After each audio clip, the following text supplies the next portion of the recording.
மாவட்ட ஆட்சித்தலைவர் மற்றும் கரூருடைய பாராளுமன்ற தேர்தல் நடத்தும் அலுவலராக இருக்கேன். இப்போ கடந்த சில தினங்களாக தொடர்ந்து அதிகாரிகளுக்கு ரொம்ப அச்சுறுத்தும் வகையில் நடந்துக்கிட்டு இருக்காங்க. நேற்றுக்கு ராத்திரி நள்ளிரவில் 11:45க்கு வழக்கறிஞர் திரு செந்தில் என்பவர் திமுகவினுடைய மாவட்ட செயலாளர் திரு செந்தில் பாலாஜியினுடைய உத்தரவின் பேரில் மற்றும் காங்கிரஸ் கட்சியினுடைய வேட்பாளர் ஜோதிமணி அவங்க அறிவுரையின் பேரில் ராத்திரி என்னுடைய வீட்டில் தகராறு பண்ணிவிட்டு உள்ளே நுழையணும்னு ஆசைப்பட்டாங்க. நான் அவங்கள ஃபோனில் தொடர்பு கொண்டு சொன்னபோது உங்களுடைய குறைகள் எதுவும் இருந்ததுனாக்க காலையில் அலுவலகத்துக்கு என்கிட்ட மனு கொடுங்க, உடனடியாக நடவடிக்கை எடுக்கிறேங்க. பட் நான் முடியாது, நான் இருப்பேன் அப்படின்னு சொல்லிட்டு சுமார் 100 பேர் ஒரு 20-30 டூ வீலரில் ஒரு 4-5 ஃபோர் வீலரில் என்னுடைய உயிருக்கும் பாதுகாப்பு இல்லாத மாதிரி அச்சுறுத்தும் வகையில் கேட்டுக்குள்ளே வீட்டுக்குள்ளே நுழைய முயற்சி செஞ்சாங்க. இது சம்மந்தமாக எலெக்ஷன் கமிஷனுக்கு நான் ரிப்போர்ட் அனுப்பியிருக்கிறேன். தொடர்ந்து இந்த மாதிரி அதிகாரிகள் அச்சுறுத்தும் பாணியில் நடுநிலைமையாக பணி செய்ய விடாமல் தடுத்துக்கிட்டே இருக்காங்க. இதை நான் நடுநிலைமையாக நடத்த வேண்டிய இந்த சூழலில் தேர்தல் ஆணையத்துக்கு நான் தகவல் சொல்லியிருக்கேன். இதே விஷயத்தை காவல் ஆய்வாளர்கிட்டையும் நான் புகார் பண்ணியிருக்கேன்.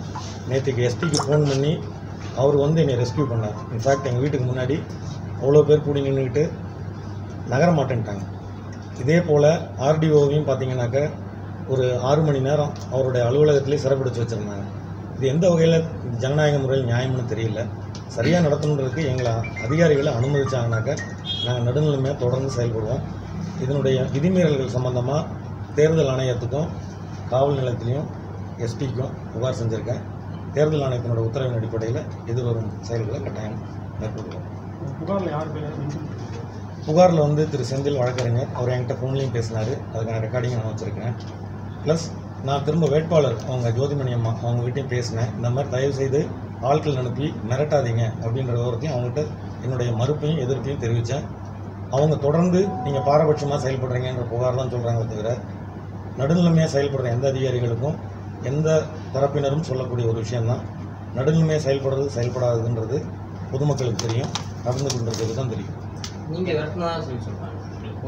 நான் எங்கள் வீட்டில் இருக்கும்போது நான் யாரையும் கூப்பிடலை. அவங்களா என்னை மிரட்டுறாங்கனாக்க அதுக்கு நானாக கூப்பிட்டேன். அவங்க தானே என்னை கேரோ பண்ணுறாங்க. ஒரு 100 பேர் ராத்திரி 11:45 12 மணிக்கு வந்தால் எனக்கும் என் குடும்பத்துக்கும் என்ன உத்தரவாதம் இருக்குது, பாதுகாப்பு இருக்குது. ரெண்டாவது, ஒரு தேர்தல் நடத்தும் அலுவலருக்கு மாவட்ட ஆட்சித்தலைவருக்கு இந்த நிலைமைன்னா காமன் மேனுக்கு என்ன நிலைமை இருக்குன்னு சொல்லுங்கள். ஒரு பொது மனிதனுக்கு என்ன தான் உத்தரவாதம் இருக்குது? இந்த மாதிரி நிர்பந்தம் பண்ணாக்க எப்படி தேர்தல் நியாயமாக நடத்த முடியும்? நான் நடுநிலைமையாக இருக்கிற ஒரு காரணத்துக்காக என்னை மிரட்டுறாங்கன்னா நான் என்னால் ஏற்றுக்க முடியாது. நான் தேர்தல் ஆணையத்துக்கு தெரிவிச்சிருக்கேன். எதுக்காக சார் என்ன டிமாண்ட்? இப்போ இருக்கக்கூடிய மாண்புமிகு அமைச்சர் மனு கொடுத்தாங்க. அவங்க சொன்னது விதம் ஒரே இடத்துல ஒரே நேரத்தில் 2 பேருக்கு வாய்ப்பு கொடுக்கப்பட்டிருக்கு ஏஆர்ஓ மூலமாக. இதை நீங்கள் மனுவை பரிசீலனை பண்ணி சரியாக இருந்தால் நடவடிக்கை எடுங்க அப்படின்னு கொடுத்தாங்க. அந்த மனுவை நான் ஏற்றுக்கொண்டேன். வாங்கிட்டு சட்டப்படி என்ன செய்ய முடியுமோ அதை பரிசீலனை பண்ணி தான் நடவடிக்கை எடுக்க முடியும். அதை தவிர இதனுடைய விஷயம் சம்பந்தம் மேல்முறையீடு அப்படின்றதுக்கு ஒரு நேரம் வேண்டாங்களா? ராத்திரி 12 மணிக்கே வரணுங்க. 11:45 12 மணிக்கு வீட்டுக்கு ஒரு 100 பேர் கும்பல் சேர்ந்துக்கிட்டு இது ஜனநாயக முறையில் ஒரு மனுவாக கொடுக்குறது. நான் அப்பயும் அவர்கிட்ட சொன்னேன் ஃபோனில் பேசும்போது, நேரில் வாங்க, ஆஃபீஸ்க்கு வாங்க, உங்களுக்கு என்னன்னாலும் நடவடிக்கை நான் சரியாக நடவடிக்கை எடுக்கணும். மற்றபடி இதை ஒரு நேரத்தில் 5 நிமிஷத்தில் தீர்க்கக்கூடிய விஷயம். பட் என்னை அச்சுறுத்துற மாதிரி என் குடும்பத்துக்கும் உயிருக்கும் பாதுகாப்பு இல்லாமல் நடந்துக்கிட்டா ஒரு தேர்தல் நடத்துகிற மாவட்ட ஆட்சித்தலைவருக்கு என்ன நிலைமைன்னா இப்போ எங்கே தான் போடுறீங்க? திமுக மாவட்டத்தில் இருந்தாங்க. நேற்றுக்கு என்கிட்ட ஃபோனில் தான் பேசினார் செந்தில்ன்றவர் வழக்கறிஞர். இதுக்கெல்லாம் நான் பயப்படுற ஆள் கிடையாதுன்னு சொன்னார். நான் அதை பற்றி கவலைப்படலை. எனக்கு கடவுள் அதாவது என்ன சொல்கிறேன், சட்ட விதிகள் என்னையோ அதன்படி தான் செயல்பட முடியும். மாற்று விதமாக என்னால் செயல்பட முடியாது.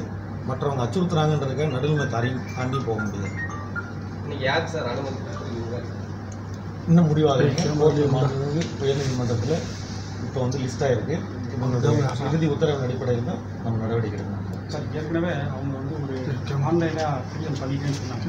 அதில் இஷ்யூ வந்ததுன்னா இந்த அப்சர்வர் போய் நேரடியாக 2 இடத்துல பார்த்துட்டு யார் சரியாக போட்டிருக்காங்களோ அவங்களுக்கு அந்த 226 பர்மிஷன் கொடுத்துட்டாங்க. அப்போ அது சரியாக தான் அவங்க போட்டிருக்காங்கன்னு தான் அர்த்தம். அந்த சூழ்நிலையில் தான் இப்போ இன்னொருத்தர் கொடுக்கும்போது எப்படி ஹேண்டில் பண்ணுவாங்க? அதாவது ஒரு எலெக்ஷன் கமிஷனோட அப்ளிகேஷன் ஆப் சுவிதான்ற அப்ளிகேஷனில் யாரையும் பாரபட்சம் பார்க்காம யார் முதல்ல வர்றாங்களோ அவங்களுக்கு தான் அனுமதி கொடுக்கக்கூடிய வாய்ப்பு. சுவிதா அப்ளிகேஷனில் எது ஃபஸ்ட்டு வருதோ அவங்களுக்கு ஏஆர்ஓ கொடுத்தாரு. கொடுத்தது சரி, அவர் எந்த வகையிலும் தவறு பண்ணலை. அதன் பிறகு அதில் டெக்னிக்கலாக வந்து டைம் தப்பாக போட்டிருக்கு, இது தப்பாக போட்டிருக்கு அப்படின்றத குறை சொல்லி அவர் 6 மணி நேரம் சிறப்பிடிச்சு அவர் என்னால் என்ன பண்ண முடியும்? ஒரு மனிதர் தாங்க, அவரும் ஒரு சாதாரண மனிதன். நிர்பந்தத்தின் அடிப்படையில் மாற்றி வாங்கினாங்க. அப்படி ஏற்பட்டது வந்து ஜனநாயக முறையில் சரியான விஷயமா இல்லை.